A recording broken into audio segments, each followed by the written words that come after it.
There is this story about an old man, a grandfather actually, who had 8 grandchildren. And one of these grandchildren was a young girl, a 15-year-old with fair hair and with the most beautiful smile. And he said, "This is my favorite grandchild, but there was a problem. She was born blind." But he said, "Whenever I walk with her through the woods in the city, I hear more, I smell more, I see more, I feel more." He said, "She is the gem and pearl of my family." He could have easily have said, "Well, she's blind, a burden to my family."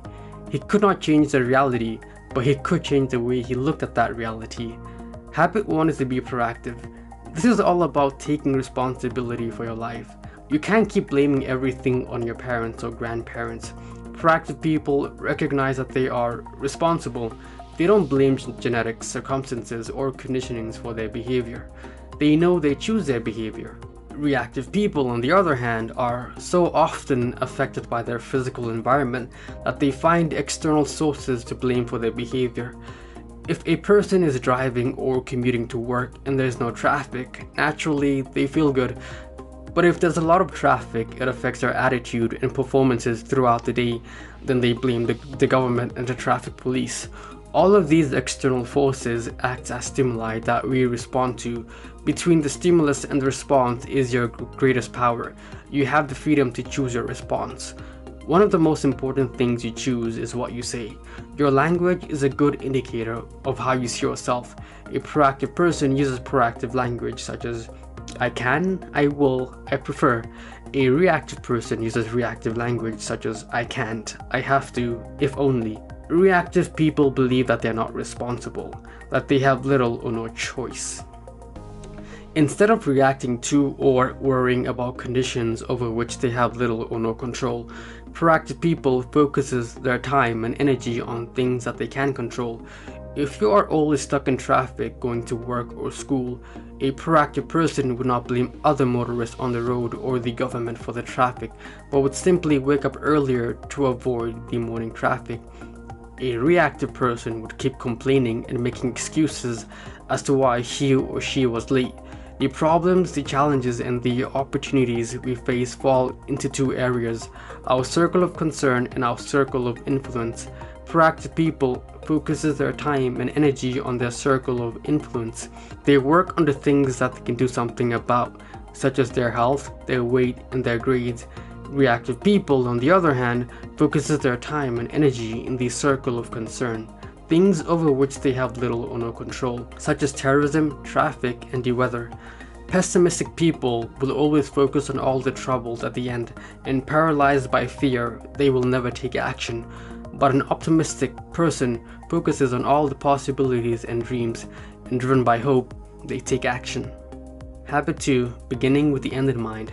This is all about imagining and visualizing whatever it is that you want, then start by working your way backwards to get whatever it is that you want. Let's say there was a guy named Joe, right, who wanted to start a business, quit his boring 9 to 5, and become financially free. So Joe has always been passionate about food, and for so long he had always wanted to start a restaurant.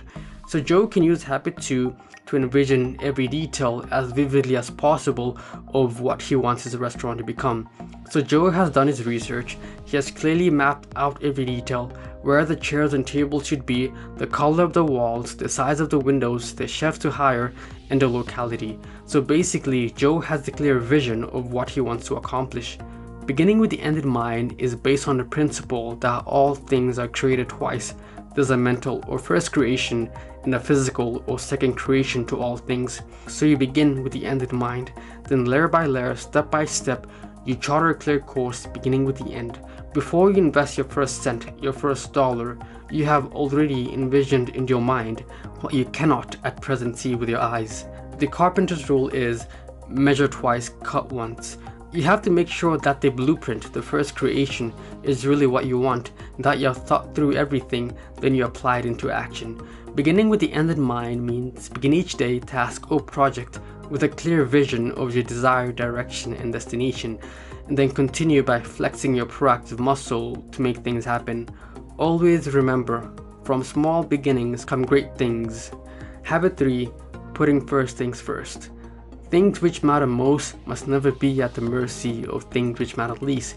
Johann Wolfgang von Goethe. Setting your priorities straight and not procrastinating on things which matter most is fundamental for productivity and a happy life. Happy Today is about life management. Your purpose, your values, your roles, and your priorities. Those things you personally find of most worth. If you have always wanted to start a project, start exercising, or get better grades in school, then you must identify these goals as fundamental, and using Habit 2 to first envision vividly what you want to accomplish and begin to employ it into action. Bruce Lee once said, "Knowing is not enough, we must apply. Willing is not enough, we must do."